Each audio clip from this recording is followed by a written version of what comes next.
do something like this. mumfashe duhaguruke So I twakire would mami like us to stand and hanyuma aze welcome kutwakira Mommy, umwigisha. and Mommy will welcome the preacher for tonight.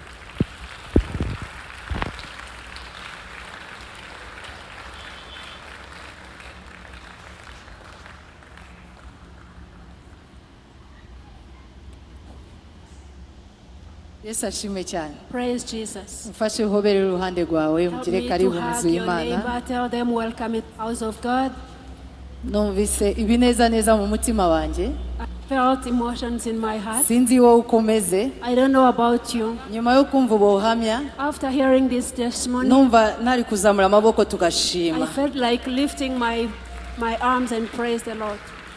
Mama Deborah muzi kuri Violette.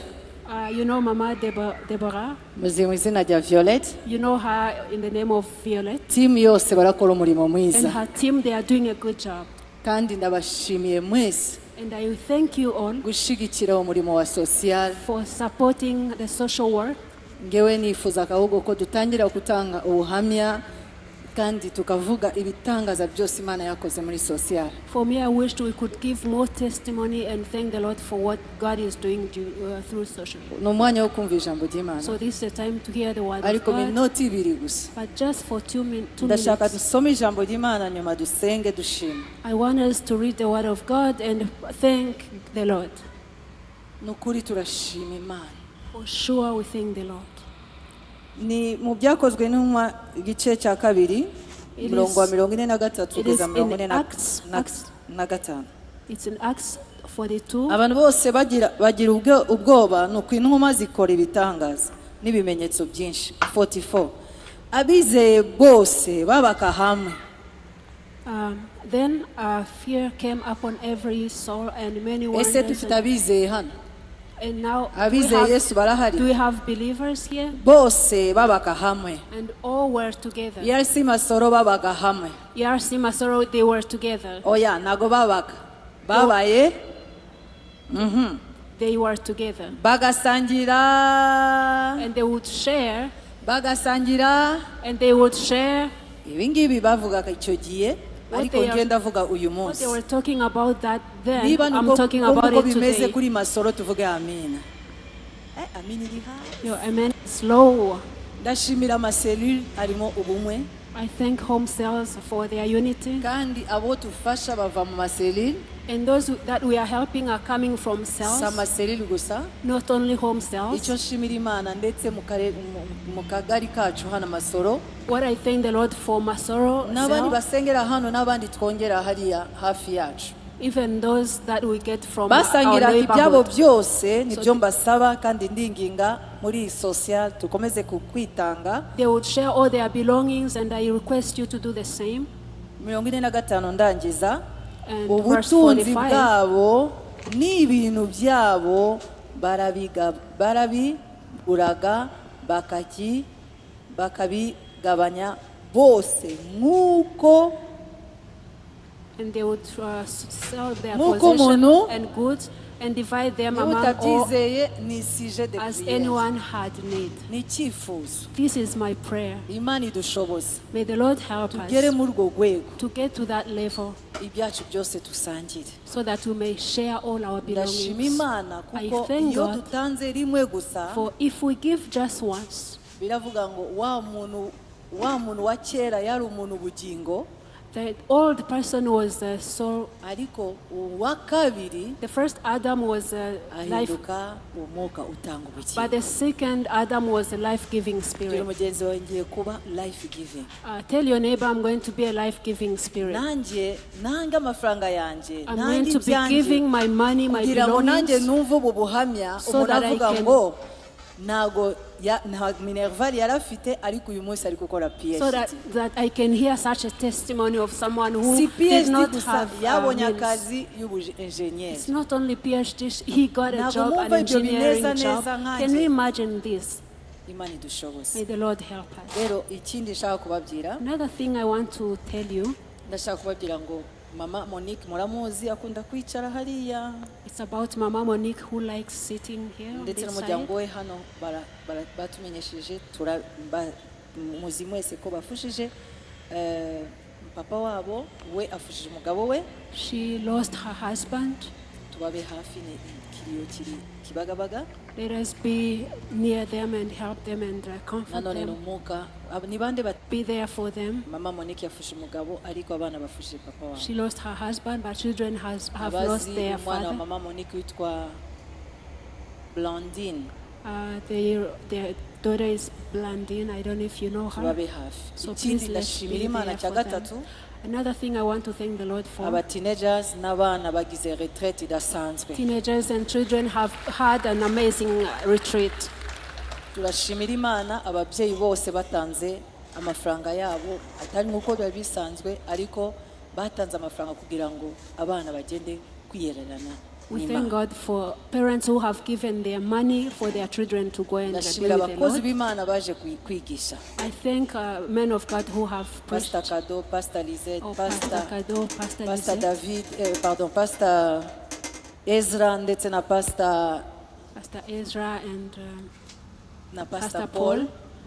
ndetse no wabayoboye bose kuko muziko mwese ntabwo tukunze kubivuga pastor Benaya ex Francis amaze iminsi 40 mu their masengesho leader, Pastor Benaya, ex-Pastor Francis, has been in prayer and is still ndabizi ko in benshi 40 barimo days of kumushyigikira mu prayer. masengesho I know many people are supporting him na in pastor prayer. Abi yarahari uyu munsi Pastor B was there. natwe twari turi kumwe turangije neza mufashe And we dushimire went there imana too, and we have concluded very well. tugiye kwakira dadi So we are going to welcome Daddy. igihe cyose iyo tugize icyumweru kidasanzwe Whenever I get to a special week, mbashaka kumva idea cyangwa se icyerekezo mwibuke ko tuvuye mu cyunamo yarari kumwe natwe aduha icyerekezo we always want to hear from him about tukumva the ijambo direction, akaduhumuriza to hear the word of na God mbere that yayo comforts us. yatwigishije muri 21 turangiza neza kwaza narizi ko mukomeza kukomara Even before he taught us during 21 days, I thought you were going to mbese clap for God. tugasanwa mu mwuka tugasanwa mu bugingo We are noneho restored in the tugusanwa spirit, no mu in body, bifatika and in tangible things. tugiye kumwakira So we none are going to welcome him. uwicaye ambabarira akagurike When he is sitting, please stand. honoringe umubyeyi Let's honor our tumuha Father, amashyi cyane clapping the Lord. tunezerewe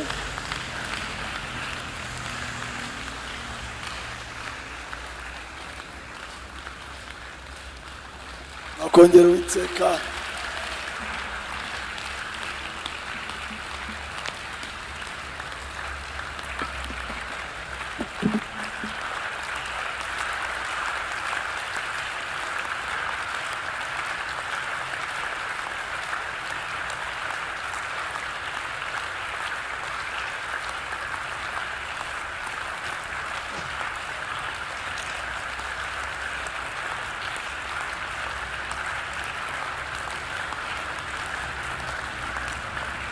murakoze cyane reka duhoberane We can have makumyabiri na batandatu 26 of them. kore neza Do it well.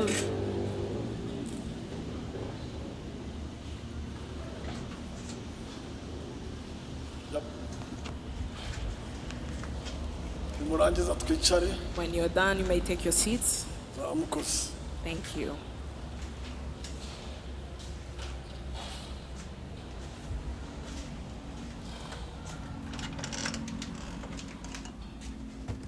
well pasika nziza Happy Easter. kubera ko pasika atari umunsi yari season Because the Easter, the Passover is not a day, it's a season. ubwo ni pasika nziza So happy Easter. tuvuga amena nziza Say pasika a good nziza amen. Happy Easter. so turi muri septennium ya 2022 2029 2022, 2029 Septennium.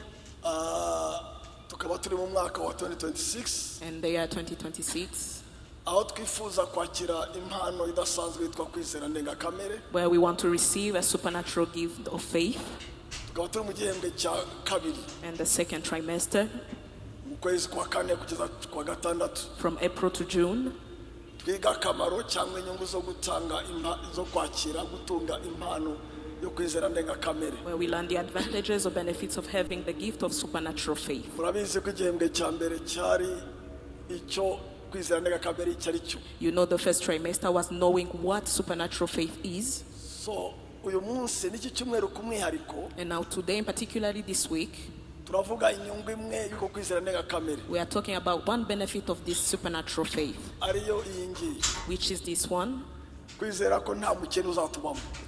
believing that there will be no destitute among us. Ntimwambaye amena nziza mwatagiye Give me a neza. good amen as you started. Tuzizera iki? We will believe what? Tuzizera ko There will be no destitute among us. iyi niyo benefit, This is one of the benefits. imwe muri benefit yo kwizera-ndengakamere. One of the benefits of supernatural faith. Turizera ko uyu mwaka iki gihembwe n'ikindi muri twebwe hatazabamo umukene. We believe that this year, this trimester, and the next, there will be no needy among us. Tuvuga amina ubwo If you biramureba don't say amen, niba uzaba umukene. that's your problem. You'll have poor among you. Navuze ko nta I mukene say it, uzatubamo. there will be no needy among us. Ubutunzi bwawe burajyana n'uburemere bwa Your amina yawe. wealth will go with the power of your amen. I said Nta mukene uzatubamo. there will be no needy among us. Reba, murabwanze ubukene kwiri. You have refused poverty. Ya ibyanditswe ngibyo These are the scriptures. Yakobo, Abakorindo, Abalewi, Abami bakozwe Korindo, Galatiya. James, Corinthians, Leviticus, Kings, Acts, Corinthians, and Galatians. Bya byose turi kumwe none no ku cyumweru na stande babivuze We are together hariya today, hanze. Sunday. We have a stand. We will Muzaze have a mufite stand. amafaranga, Bring mufite your money. n'amashagoshi muhahe. Bring bags, shopping bags. Inkweto made in Masoro We'll have made in Masoro shoes, n'amashati made in Masoro good shirts made in Masoro. n'imashini made in Masoro We'll have machines made in Masoro ndetse n'ibindi bisa nabyo. and many things. Yakobo 2:14. James 2:14. Mbese bene data byavuga iki niba umuntu avuga yuko afite kwizera nyamara akaba ari nta mirimo akora? Bene uko kwizera kwabasha kumukiza? What good is it, my brothers and sisters, if someone claims to have faith but has no deeds? Can such faith save them? Cyangwa se hagira mwene data w'umugabo cyangwa w'umugore wambaye ubusa, uvuga ngo wambaye ubusa, Suppose a brother or sister is without clothes, say without clothes, akaba abuze ibyo kurya and daily by'iminsi food. yose. Daily food. Bibiri abuze. Two things they are lacking. Cya mbere First, abuze iki? Cya mbere clothes. yes, yambaye ubusa, They're naked. abuze umwambaro, They lack clothes. ntiyambaye, They don't have clothes. imbeho iramukubita, There is the cold. nta kiringiti cyo kwitwikira, There is nothing to cover them. arangwa n'umwambaro umwe wabaye nk'izina rye kuko niwe afite They gusa. have one cloth that became like their identity. Ariko yicaye hagati y'abantu b'Imana bafite imyenda n'indi batazi aho bayishyira. And they are seated among the people of God who have clothes as many as they can't even count. Ntabwo yambaye ubusa gusa, ariko nanone abuze ibyo kurya bya minsi yose. They don't only lack clothes, they also lack daily food. Iyi rero ntabwo ari economic, iyi ni social. So this is the social part. Iyi ni ubutabazi bw'ibanze bw'umuntu, daily basic gutabara. This is a rescue, urgent emergency rescue. Kangoresha ijambo ry'Ikinyarwanda kugoboka. This is like support, emergency rescue. Kuha umuntu icyo kurya, Giving someone food, kwambika umuntu, clothing them. niyo assistance, niyo y'ibanze, niyo social. This is the basic assistance of None Imana social. ikavuga, Now the Lord says, haramutse hari umuntu muri mwebwe ufite social need, if someone among you has a social need, maze umwe muri mwe akamubwira ati genda amahoro ususuruke uhage, baba we, ariko ntimumuhe ibyo umubiri ukennye, byavura iki? if one of you says to them, go in peace, keep warm and well fed, but does nothing about their physical needs, what good does it do? Agenda asusuruke They go, they keep ariko warm, ntacyo mwabikozeho. but you didn't do anything about it. 17. 17. Uko niko kwizera iyo kudafite imirimo ahubwo kuri konyine kuba kugize gute? In the same way, faith by Subiramo iryo itself, jambo. it does not accompany, but action is dead. So kwizera kwacu Our faith kugomba kugira imirimo He has to have works, kandi no mu actions. mirimo kugomba kugira And these actions that he has to have, kugomba gutabara kugoboka gukenura abakene he has to rescue, to support the needy. kuko example bavugiye hariya Because the example they shared, bagaragaza kwizera kudafite imirimo they gave us a faith lacking cyangwa se actions, imirimo isabwa kugaragaza kwizera or the actions required to show faith. sabo bafashe The sample they've given, niyo ubutabazi bw'ubukene bw'umuntu it is a rescue on the basic need of a poor person. hari igihe tugira kwizera dushaka kwizera kw'imirimo yo guhanura yo kuzamura yo gusimbutsa amabati Sometimes we talk about faith that requires prophecy and shouting. ariko imwe mu mirimo banomanga But one of the actions they are talking baravuga about, gutya they say this: umwe muri mwebwe one among you yambaye ubusa is lacking cloth, umwe muri mwebwe one among you arashonje is hungry. araje abagana They come to you, ni umwizera he's a believer, cyangwa se ntabwo ari n'umwizera or maybe not, ariko mwebwe muri abizera but you are believers. mufite kwizera You have faith, muhawe amahirwe and you have been given a yuko chance kwizera kwanyu that your faith kugira imirimo does action. aje abagana And he comes to you, aje kubareba and he comes to noneho seek you. mwe mumujyanye mu mwuka And then you take him in the spirit. mubwira You start to prophesying, say, go ushyuhe keep warm, uvuge mu ndimi go speak in tongues. noneho bibiri ikavuga Then the Bible says uko kwizera that faith, ngo mutavuze ko bavuga what did they say? It is dead. kuba gupfuye It is dead. bene magambo In other words, kuzaba kuzima it will be living faith gutabaye abantu when it rescues people. kuzaba kuzima It will be living faith gukenuye abantu when it brings people out of Kuzaba poverty. kuzima It will be living faith gufashije umuntu when it supports kuzaba someone. kuzima It will be living faith kuvanye umuntu ahabi when it takes someone from Kuzaba a kuzima bad position. It will be living gutanze faith umwambaro when it gives clothes. kuzaba It will kuzima be living faith gukiza icyo mu gifu when it gives food. kuzaba kuzima It will be living faith. ahangaha ngiye kuvuga amagambo I'm atoroshye going to speak about tough words. wenda sinzi nimba ndi bubone umwanya mwinshi wo kuvuga I don't know if I have enough time. abantu benshi hanze Many people outside, batuzi twebwe hano Masoro nk'abarangara they know us here in Masoro as people who are distracted. cyangwa Let me say it this bafata way. njyewe Or they take me, nk'umuntu urangaza abantu I as someone who distracts people. mbese nk'ubajyana mu mwuka gusa Or someone who takes them into the Bavuge mu spirit, ndimi, they speak in tongues, maze bakene bapfe and then the poor will die. ariko ni ukutamenya But it's not knowing me. unzi azi ko ndashima If you ubukene know me, you know I hate poverty. I hate poverty. gusa icyo nanjye ikindi ndakunda ni iki What I hate again is ni ugutunga ibintu watakaje umutima having wealth but lacking a heart. mwumvise ibyo byombi Did you hear both of those? siri mu mwanya wumvise neza Did you hear me?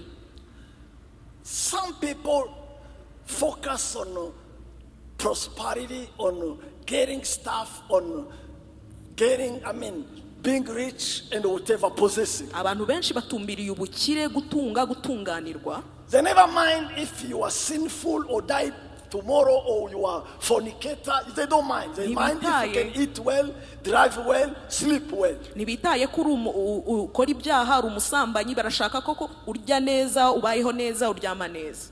That one, even any NGO can do that. Abo ngabo n'ikindi kigo cyose kidashingiye ku nyungu kibasha kugikora. They can't give you salvation. Ariko ntibashobora kuguha agakiza. They can't give you deliverance. Ntabwo babasha kukubohora. They can't give you consecrate life. Ntabwo baguha ubuzima bwiyeguriye Imana. They cannot give you peace Ntabwo baguha amahoro and joy deeper. n'umunezero w'imbere They can w'indani. make you righteous people. Ntabwo bakuhindura umukirano. But for us, Ariko kuri twe we preach Christ tubwiriza Yesu who spiritually deliver you, ubasha kutubohora mu mwuka but can also take you from poverty. kandi akagukura no mu bukene. I don't know if I am clear. Sinzi nimba munyumva. Abantu benshi baratugana. Many people come to us. Bakatugana rwose hari n'umbantu baza mu office yanjye akambwira They come in my Apotre, office, they say, Apostle, ndakeri I am poor. meze nabi nabi Everything is Okay. going wrong. ngufasha iki How can I help you? I ask. kambwira nkeneye amafaranga And they say, I need money. hari abasanga nyafite Some find me with money, kayamuha and I would give them. akagenda And they go. ariko nyanya gwawe ukagenda But if I give you and you leave, uba uri agacucu you are just stupid. kuko usize ibindi bikomeye nakaguhaye. Because you've left some that is more important Kandi and to usize- give you. And what you've left behind, byari kukubera nk'inkoko yera amagi ariko butunzi it would have kujyana n'amagi. happened like a chicken that brings out eggs. Actually And you uragacuta ukajyana took amagi eggs. usize inkoko. You took only eggs, leaving the chicken behind. Did you hear me?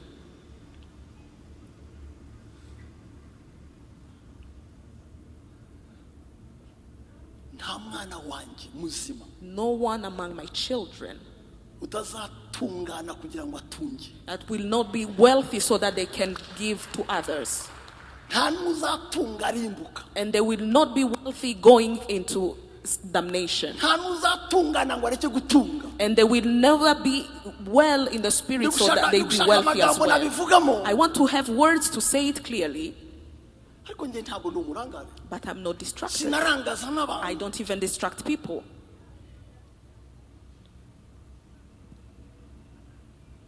Ubukene ni bubi. Poverty is bad. Ndaka kubuvuga ahangaha kidogo. I will speak about it a little bit. Ni bubi ubukene. It is very bad, poverty. Ahari umuntu yavuga ati wewe ufite kwizera njyewe mfite imirimo nyereka kwizera kwawe kutagira imirimo nanjye ndakwereka kwizera kwanjye kugaragazwa kumurikwa kuba proved n'iki n'imirimo. But someone will say, you have faith, I have deeds. Show me your faith without deeds, and I will show you my faith with my deeds. Nashimye Imana wa mwenda watanze ubuhamya Thank God ahangaha. for the one who gave testimony Ntabwo here. twihanganye twahagurutse na mami. We stood up because we could not contain it, and many people stood up. Why? Mufate ishusho y'uriya muhungu. Take the image of this young man, Afite imyaka 14. with 14-year-old young Ari man Kayonza ari Samuel. in Kayonza. Ubuzima bwahagaze. Life was about to Nta end. hope. There was no hope. Ari muri deuxième secondaire. He was in the second year of Afite secondary. ikabutura sinzi imeze ukuntu. Maybe he had a torn shirt, Amaze kwiyemeza ko azashaka ahantu yaragira inka cyangwa ingurube. and maybe he had said, I will go be a shepherd somewhere. Yasize akarongo ku buzima bwe na progress. Saying life and progress, there is nothing of Hanyuma it. kubera ko hari itorero rimwe ryitwa ARC Masoro. But then, because there is this church called ERC Hanyuma Masoro, abantu b'Imana bazima. and some good people of Bafite God umutima wa who social. have a heart of a social heart, Bakamva amakuru. that hear the news, Bakumva amakuru. and when they hear the news, Bagatabara uriya mwana. they went to rescue the Agasubira mu guy. ishuri. He went back to school. Akameza segonderi ya gatatu. He finishes Iya secondary, kabiri. Iya third, gatatu. fourth, Iya kane. fourth, Iya gatanu. the fifth, Iya and gatandatu. sixth. Agatsinda diplome. and he has a diploma. Akajya muri He university. goes to the university. Akamesi ya mbere. He goes Iya first kabiri. year on Iya university, gatatu. second, Iya third, kane. fourth, Akagira lisansi. and then he has a license. Akagira scholarship. And then he Akajya gets a kwiga scholarship, masters. goes for a master's Kubita degree. umwaka wa mbere. First year, Uwa kabiri. second Akandika year, igitabo. he Akagidefanda. does his thesis, Akaba masters holder. and then he is called a master's Akongera holder. akaza, And agashaka then he akazi. comes back, he gets a job. Ikibuga cy'indege bari kubaka To the Bugesera. airport where they are constructing the Kigezweho Bugesera, cyane. the new one, Akabona akazi. and he gets a job. Akitwa engineer. He's called an Agahaguruka engineer. gutya akagira He gutya. stands up. Maze akongera. And then he goes Narekeraho. on. He does not stop there. Akiyongeza kandi. He gets more. Agahabwa He scholarship. gets a scholarship. Ajya gukora PhD. He's going to do his Akabikwa PhD. gutya ngo PhD. He says PhD. Biriya This, warara n'inkweto. you can even Nubwo atari sleep in your ibyawe. shoes, even Kuba if it's ubifite not mu ruhare yours. ko byabaye. But since you feel participated, satisfied. you can feel the satisfaction. Niyo mpamvu. This is Vision why yacu ivuga gutya. our vision says Kurema ingabo. creating an Kurema army, ingabo. creating an Gutoza ingabo. army, to train Guhagurutsa army, ingabo. to lift up an army. Zigira iki? What do they do? Zigira iki? What do they do? Zigira iki? What do they do? Zigira iki? What do they do? Zikora zite? What do they do? Zitanga iki? They act. Zitanga. They give life. Iyo niyo vision. This is the vision. Kureka ko gutanga ubuzima kuri iyo. So this is giving life.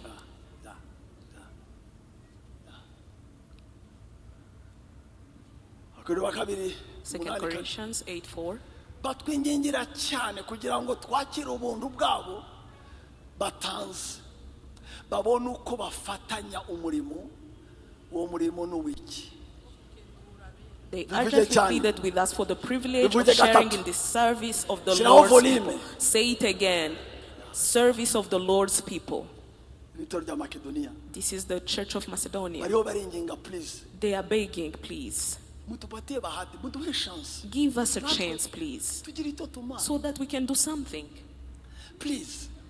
Muduhe natwe amahirwe Give us a chance. mudatwara imigisha yose. Don't just take all the blessings. Muduhe natwe amahirwe. Give us a chance. Habe imfubyi twahirihira. We can take care of the orphans. They are requesting this. Baringinga. They pleaded Bongera ngo cyane. urgently Kugira ngo dufate ubuntu bwabo. for the privilege Babe part of uyu murimo. to be part of sharing in this service Ogukenura abera. to the Lord's people. Mwumva ni magambo gukenura abera. Give me another words for that. Gukiza, yes. Saving. Pani magambo Any gukenura other abera. word? Gufasha abera, thank you. Helping the Pani magambo. saints. Kugoboka abera, yes. Pani Rescuing magambo. the saints. Kuba ibisubizo, pani magambo. Being solutions. Ntabwo igitekerezo cyawe wakivuze buhoro. Kuvanayo abera. Bringing them, the saints back. It's wonderful. Mu bintu bimwe nshaka ko Among muzumva. the things I want you to understand, Ndabasabira. I'm requesting you. Ntihakagire umuntu muri mwebwe. Let there be no one among you Uba muri iyi nzu n'ahasana. who is in this house Utazavuga ubutumwa. that will not preach the gospel Ngo avane abantu mu kurimbuka. to take people from damnation, Utazirukana amadayimoni. that will not be able to Bavana to abantu lose mu ngoyi. demons, Utazatanga amafaranga ku bantu bakennye. give their money to Bafeyo. the needy to get them out of Utazasengera it, indwara ngo zikire. that will not pray for healing, Utazubakira abapfakazi. to build for the widows, Mbese mutange ubuzima muri tere zose. life in all areas. Uyu mugisha navuze nitonze This ndahaguye blessing that I talked about, nimutawufata ndawusubirana. this call, Navuze I will iki? take it back if you Navuze don't. iki? What did I say? Mugira iki? What will you do? Mutange ubuzima mu buryo. Give life in all areas. Balewe. Mwene wanyu nakena akananirizwa gukora intege nke. Akananirizwa gukora n'intege nke imbere yawe. Uje If any of your fellow Ugachana. Israelites become poor and are unable to support themselves among you, help them. ndatanga iki kidugira ariko nta kibazo. I give this example. Bisubiramo ko ntabwo binyishe. I can repeat it. Nagiye Bujumbura. I went to Bujumbura. Njya mu church. I went to one church. Ndabwiriza I conference. preached. Maze kubwiriza After the preaching, ndangije ndi kwakira abantu. I was receiving people. Umukobwa umwe araza One lady came. ariho ararira. She was crying. Arambwira gutya. She told me this. Ndi umuririmbyi. I am a singer, a worshiper, but Amagambo wavuze the words that you spoke about, yansenyeye umutima it broke my heart. kandi sinzi uburyo nayakira. And I don't know how to get away with it. Ndabaza none Masasu kandi nongeye And I kuvuga say, iki? what did I say, Masasu, Arambwira again? gutya. And she said this. Mfite rendezvous uyu mugoroba I have a rendezvous this wo kujya evening gukora ibyaha. to go sin.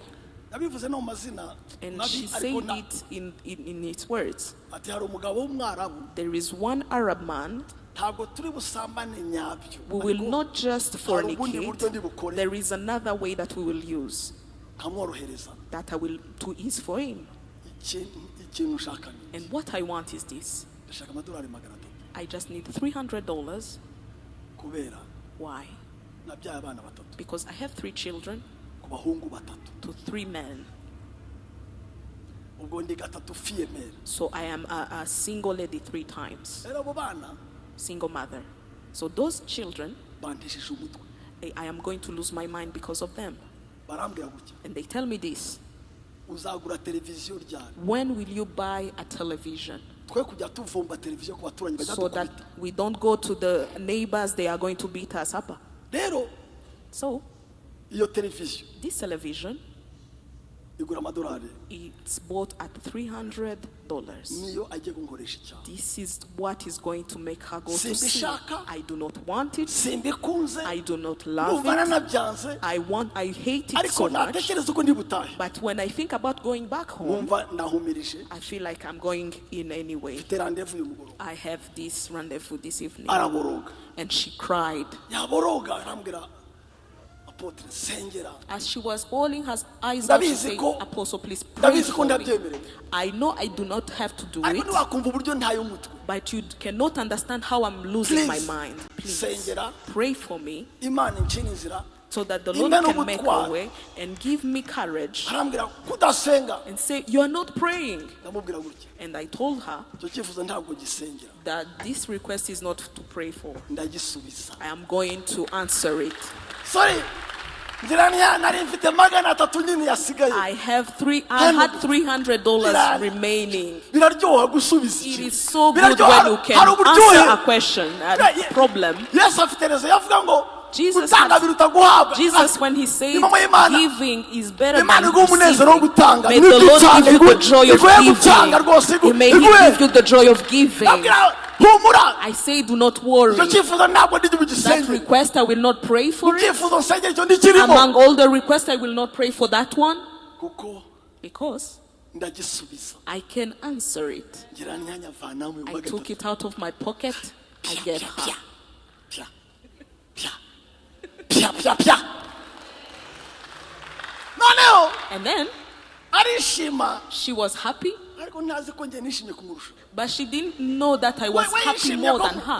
ikibazo gikemutse She was joyful because her Ariko problem got an answer. ibyishimo nanjye nagize But my joy zo kuba igisubizo to cy'umuko be an answer to no someone's kumutangira kujya problem, mu byaha to even not let her go into numvise sin, mbaye hero kabisa it made me feel like a numvise hero. ni igitangaza I felt like a hero and an imana amazing iguhe nawe kuba person. igisubizo May the Lord give you imana to be iguhe an gusubiza answer, to be imana an answer. ayayayayaya mu izina rya yesu kristo Hallelujah. In the name of Icyo. Jesus. Da, da, da. umufashe Help them. njye nta kindi nsabira imana amafaranga There is nothing else I ask the Lord money for. nayo gutanga It's to give. Ya, niyo mpamvu uzatunga This is why I'm going to be kugira ngo wealthy, umwana wese so that everyone who comes Simuhe to me, iby'umwuka gusa. I will not give them the spiritual ibifatika part only, bifate but also the wenda byatuma naza tangible. no mu mwuka And then they will make them come into the spiritual.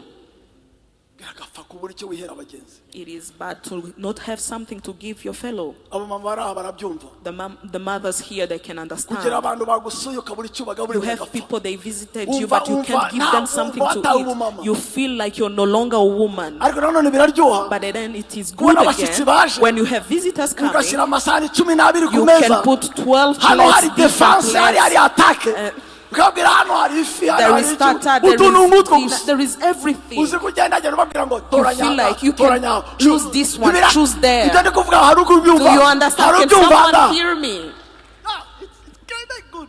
Yeah, giving people choices. Ni ibintu byiza guha abantu kubasha gutoranya, guhitamo. Yeah, you and mom at home, people come Uri for umubyeyi visit. mu rugo, abantu baje You kugusura, go to the kitchen, prepare ukajya stuff. mu gikoni ugategura, 6 on defense, ugashyiraho ibisorori 6 on bitandatu, attacks. ugashyiraho ibindi, and then you give choices. ukajya ubabwira muhitemo ibyo mushaka. It makes you like feeling I'm a real mom. Bituma wumva ufite njyewe ndi umudamu wuzuye. Ibyo bikugwe mu izina rya Yesu. Let it be unto you in Jesus' name. Niyo mpamvu ahangaha This is why here dufite banki y'ibiryo we have a food bank hano. here. Ntukaburare, Do not go hungry hano hari food bank. while we have a food bank here.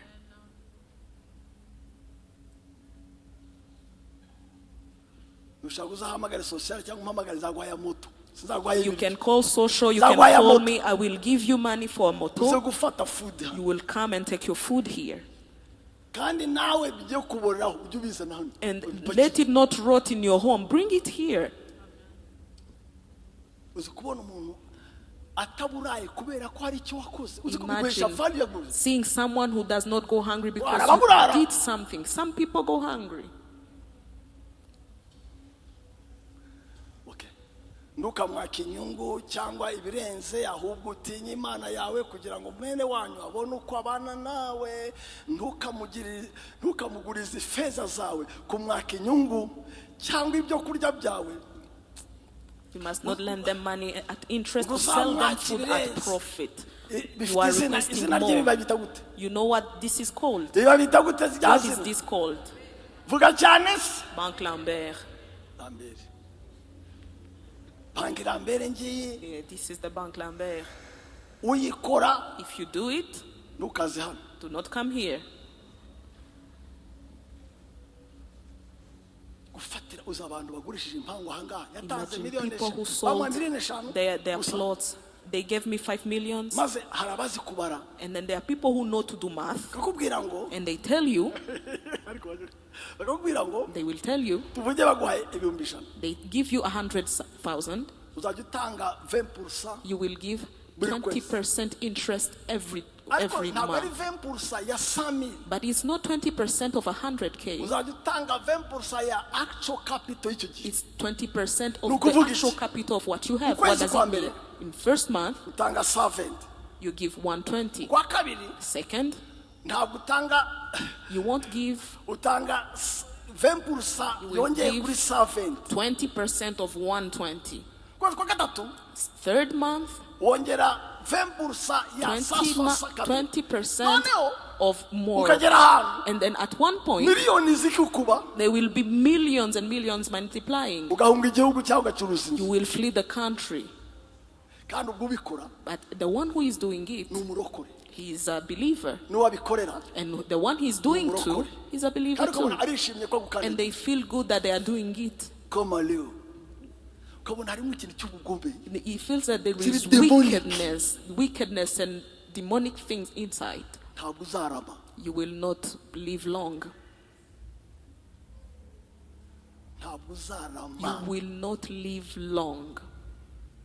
niba turi gushyingura shyingura nga sometime utabona aho bigana kubera hagahagarara akagira gutyo ukabona yishimiye kurya inyungu z'abantu akarya kuko akomeye kangubwire hari imana mu ijuru People are itabera standing and they want to eat the interest from people. There is a God of justice in heaven. wenda ni umushoboye urakomeye Maybe you ukomeye know hose you are, yes, you are ukomeye mu strong man office in ikomeye authority. ariko hari aho udakomeye But there is a place where you're not in kandi authority. aho ngaho udakomeye niba And the ufite place umwuka where you wawe lack authority, that's where niba your ufite spirit, guhumeka kwawe where your spirit kubera uwo nguwo, breath comes from. And umva because ijambo. of that, this is the word. ahubwo utinya imana yawe But fear your God.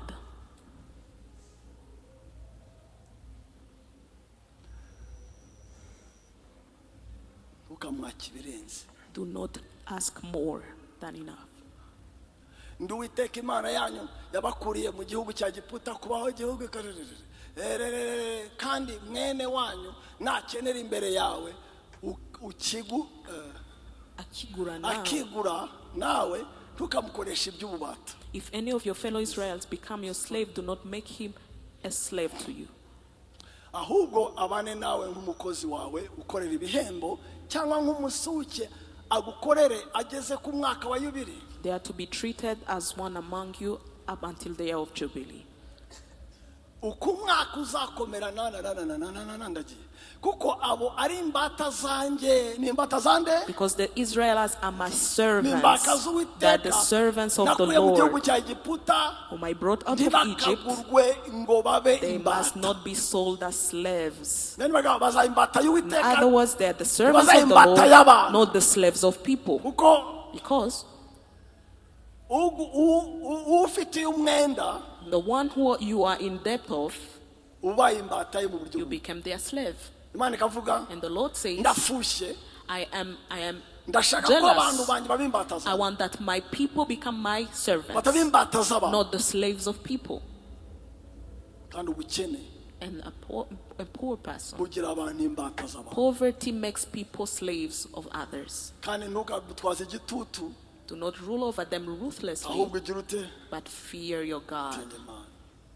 abaye ba kabiri 2 Kings. bukeye abantu bari basigaye mu murwa n'abari bakeje umwami w'i Babuloni na rubanda rusigaye nabo Nabuzaredeni umutware w'abarinzi abajyana ari iki Nebuzaradan, the commander of the guard, carried into exile the people who remained in the city, along with the rest of the populace and those who had deserted the king of Babylon.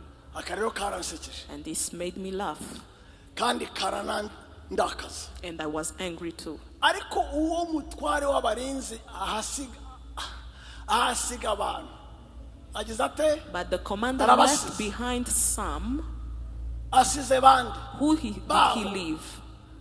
bameze bate Some of the poorest Hanyuma y'abandi. people kujya bicira of the inzabibu land bagahinga to work the vineyards and fields.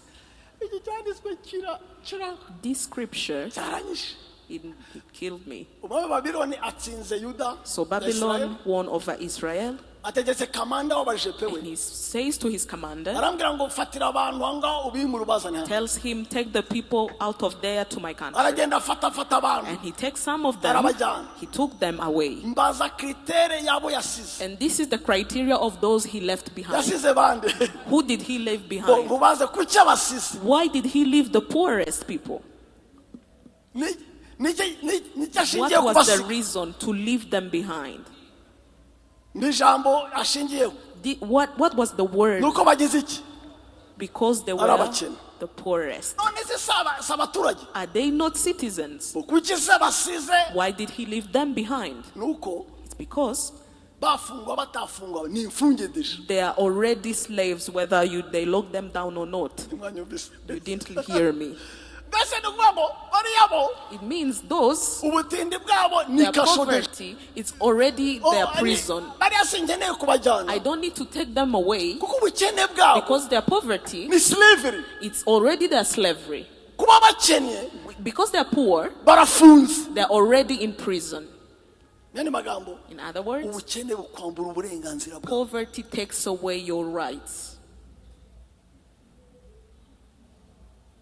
umwanzi yajyaga nkina ku mubyimba The enemy used to taunt me.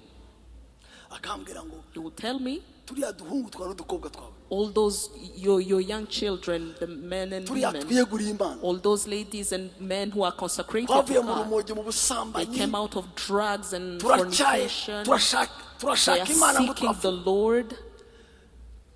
tumereye nabi They are driving me crazy.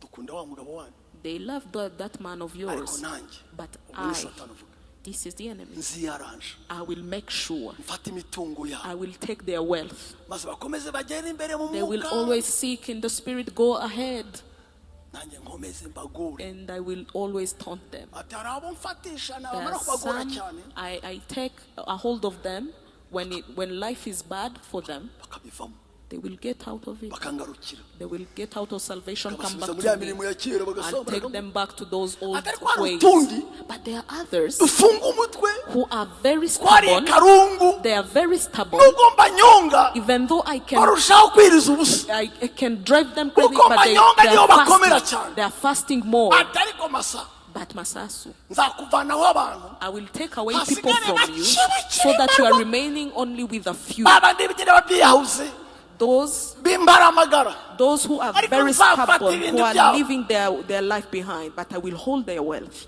nanjye nkavuga And I will say, bazakunda imana yabo they will love their imana yabo God, izabibuka and their God will remember Izabasura. them. He will revisit them, nawe akambwira and He will tell me, bizaba byaratinze it will have taken uko long, bitinda niko it will have delayed, nanjye mbi and I will be Nanjye on to nkavuga, them. ya. And I will say, yes, uwiteka imana the azabihanganisha Lord will bazasarura make them ibihiye ntibazarya patient. They bajabure will take out maze what is tugahangana ready, not what they get from you. umunsi umwe And then byaratinze one day, when it had delayed, njya muri 21 jours I went to 21 days of prayer, nita gushaka igiceri and I said, I'm calling this prayer gitangira umunsi wa mbere seeking money. And the first day, satani arambwira the devil told me, aha si waje gushaka igiceri see, you came to seek money, right? urabona nawe ugiye kuba nk'abandi You are becoming like everyone else. si waje gushaka igiceri You came to seek wealth and money. ndavuze naje gushakira abana banjye igiceri I said, I came to seek wealth for my children. abazima bose bihanganye All those who were patient bakakurwanya and who fought bagahagarara mu against kwizera and who stood in faith bagakiranuka and who were bakiyegura imana righteous, who are nje consecrated. gutangaza ko ari season yabo Came to nicyo tell you it's cyanzanye their season. barambwira This is nawe what brought me. season yabo This is their season.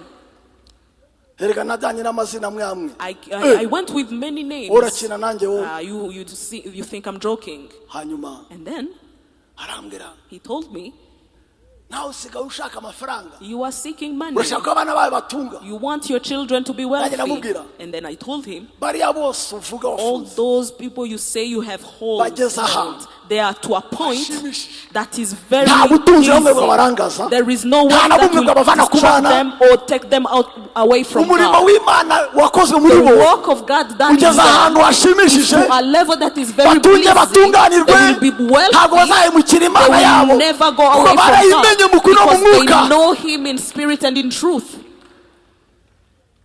abatabizi Those who don't know, tumaze imyaka myinshi it's been many years. nta gikorwa na kimwe cy'amajyambere hano kibaho There is no activity of development happening here. kubera umwanzi n'abarozi Why? n'abadayimoni. Because of the enemy, witches, and demons. twaraniwe no kubaka batisiteri. We could not even build batisiteri igisima gutya gisa build n'icyo bashyiramo well batisiteri baptism area. kandi mwitwe taci y'ababosi. While it's called the church of wealthy people, twaraniwe no gutunganya we could not even umunara. take care of the prayer umunara ahantu tower, basengera the prayer basanga tower where hasa they nabi, pray. icyumba gisa n'igisa. It was a very bad place. icyo duheruka kera ni umuhanda gusa wa What kaburimbo. was previous was only the road. ariko abafite amaso barabona ko ari season. But then those who have eyes, they can ntabwo see the banyumvise. season.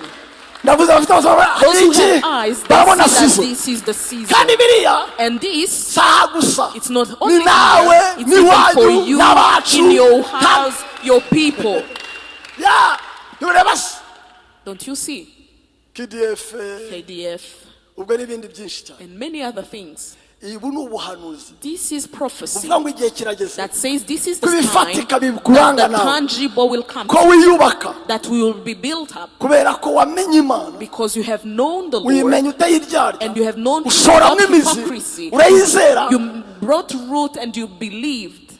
aho ugeze ntabwo wahemukira imana kubera Where you ibindi are, you cannot get away from God because of things. n'umwanzi nakugerageza kubera ibintu birekure hari ibindi byiza. When the devil tries you because of things, you can leave it behind. ejo bundi nzaba natashye amashuri yanjye. We will be inaugurating our classes soon.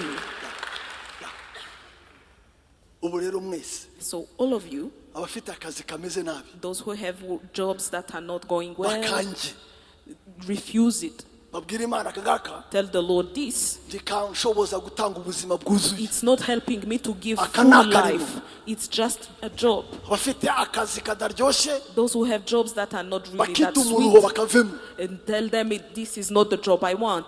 Get out of it. ariko n'umunebwe But laziness, uturimo if you are lazy among us, abivemo. get out of it.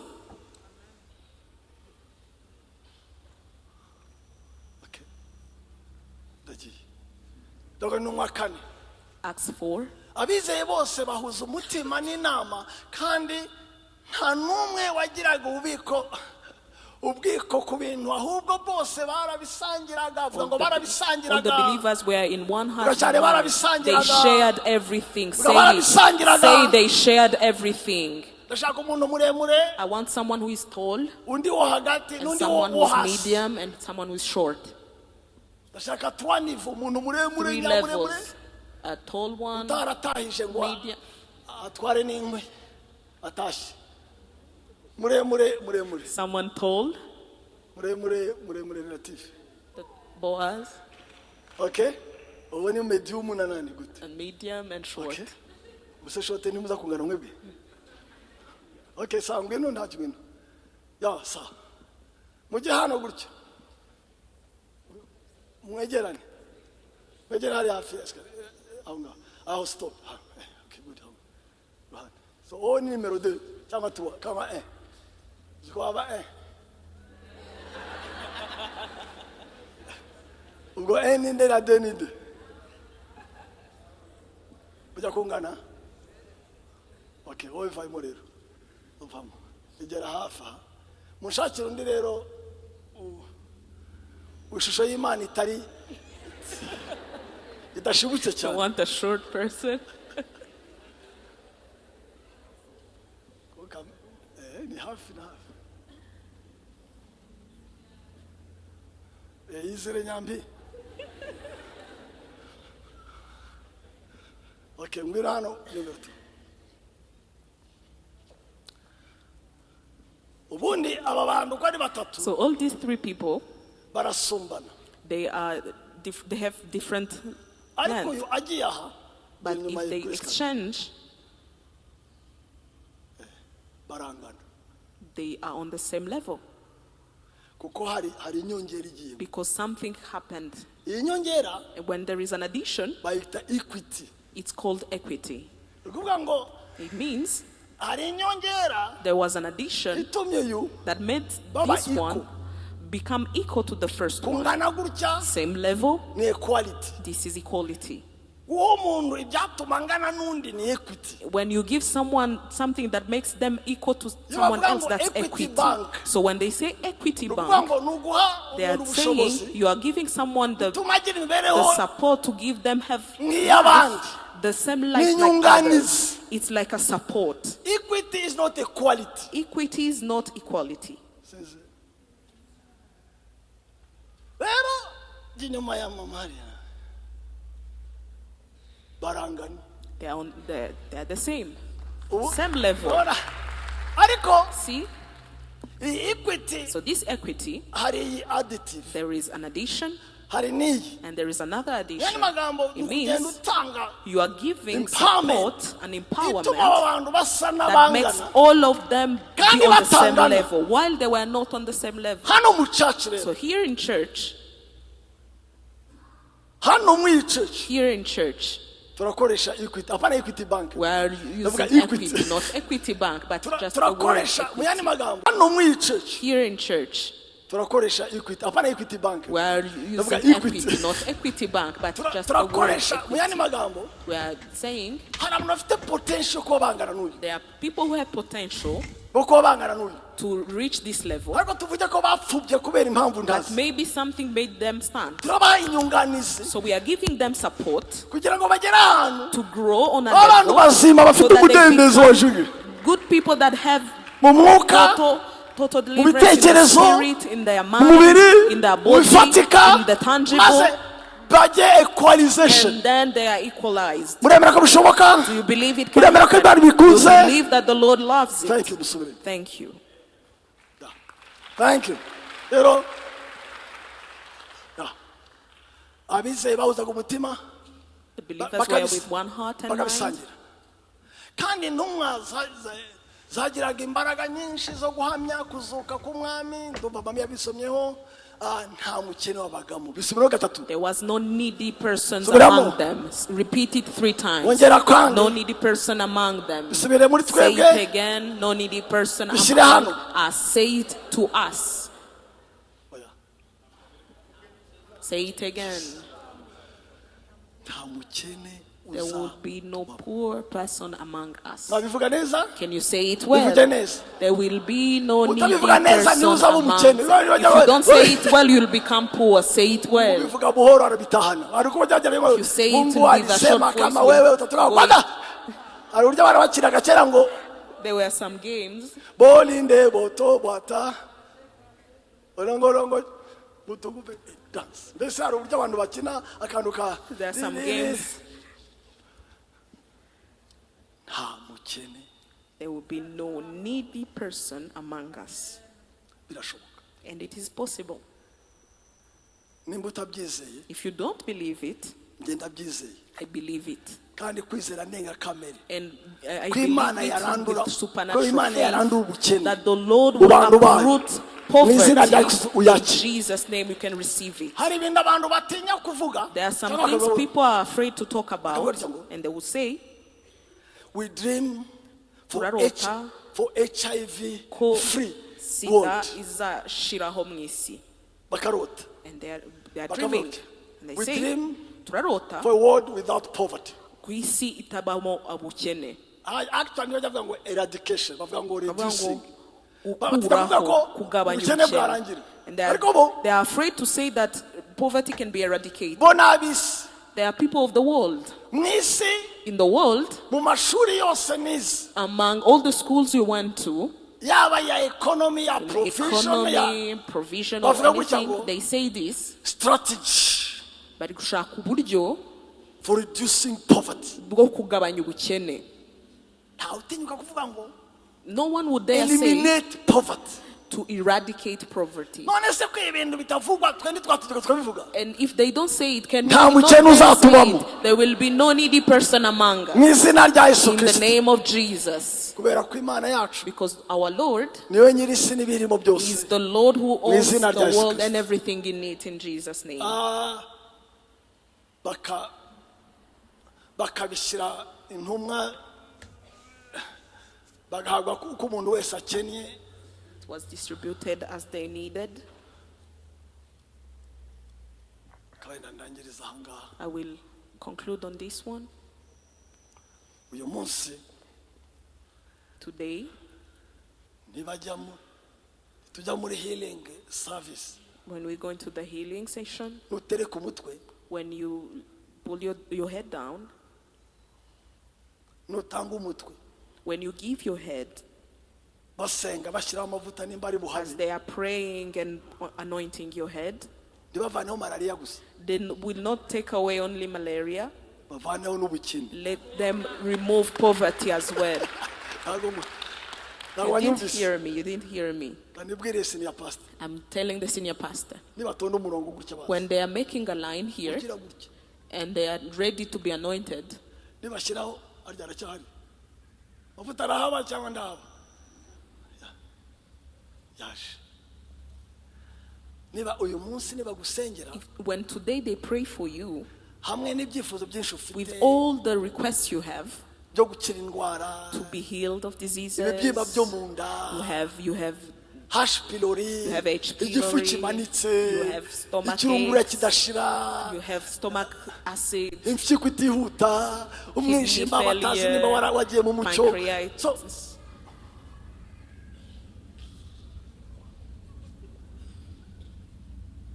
njyewe ndasengera abasengera, I will pray ariko nushyira umutwe gutya, that if you bring your head to be anointed, hamwe no I will kuva say, imyuna, with hamwe nosebleeds, hamwe n'igifu, with your stomach aches, hamwe no gushaka urubyaro, with seeking children, hamwe na with every other thing, ugire gutya, when you give your head to be anointed, n'ubukene. even poverty be removed. Sinzabura icyo nihera umugenzi, I will not lack sinzabura icyo anything to nihera give abana, my neighbors, sinzabura to icyo give my niyashiriza. children. Uremera ko byemezwa? Si ukwizera Do you believe it? This is faith.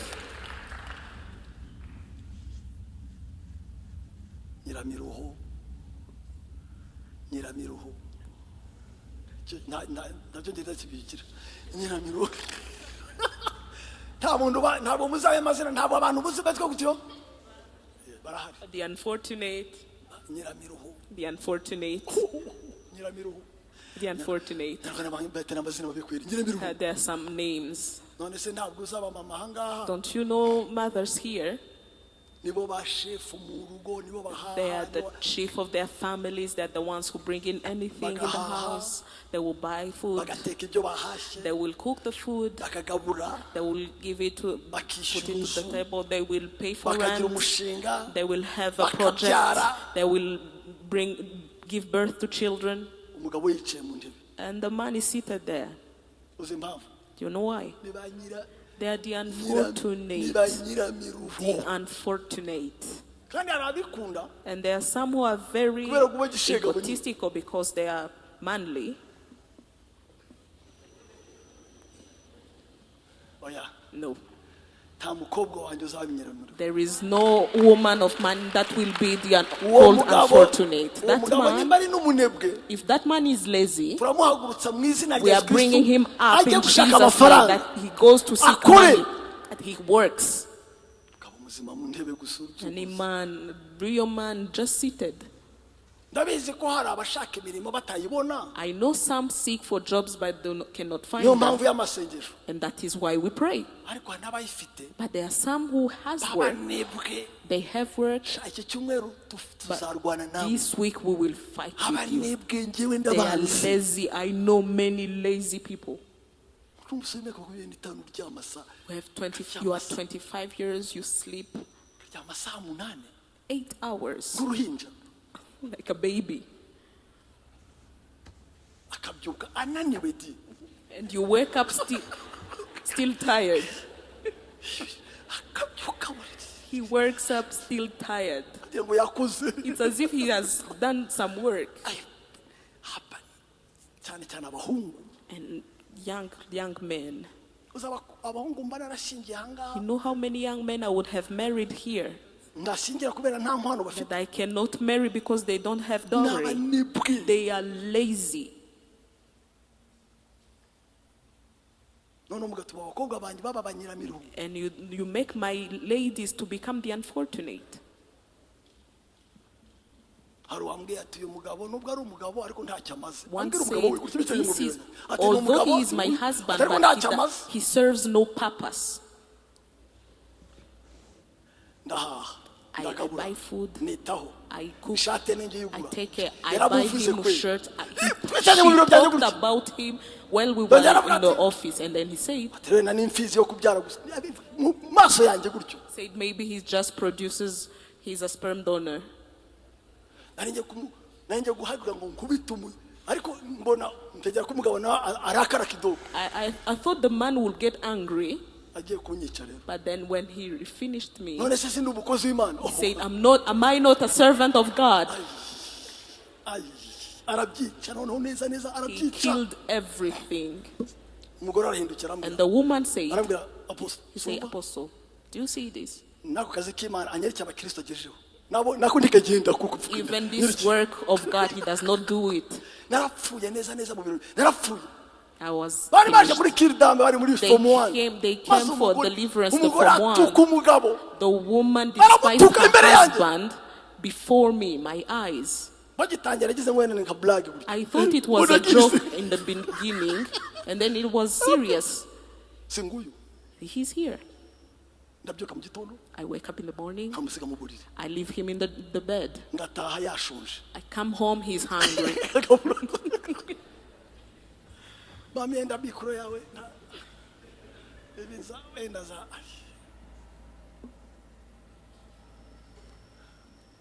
Urabona ngiye ko ndi umukozi w'Imana. When you see me, I'm a servant of God. Uzaza undebe. Come see me. Ntabwo ndi umunebwe. I'm not lazy. Ntabwo ndi umunebwe. I'm not lazy. Kandi abana basa na se. And children need to look like their Ntabwo ndi father. umunebwe. I'm not lazy. Ntabwo ndi umunebwe. I am not lazy. Nanjye ntabwo nzorora. Ntabwo. I will not raise. Thank you. Hari abantu bazi rero ko abakozi b'Imana bari full time. Some people think full-time full-time ministers, nugusinzira. they think full-time ministers are just there Ugasasa sleeping. amaguru. You are just there laying your feet Ukajya before gufata ikawa mu mujyi ku hotel dore ko you niho go bahurira. pick coffee in a hotel in town. Ikawa idashira ikawa ya saa sita, Coffee ya saa every ine, time. Noon, gusu. 10, you're just seated. Mu Kinyarwanda babyita ngo n'abasongarere. Umusongarere murabizi umusongarere yarateretse isasi kuri cyaje tu. It's just a lazy person. Ariko azi kuvuga gusa. But they know how to talk. N'amakuru atanazi ya M23. Even information Atanazi from neza. M23, they don't know about it, but just say it. Amakuru y'intambara atanazi ya You politiki speak atazi about neza. news of politics and where you don't know kamunaniye. about. You can't Push work. tu. Ariko saha. It's not here. Nanga. Ay. Nari ngiye kuvuga ku icyanditswe ariko I ndabona was going to speak about this scripture.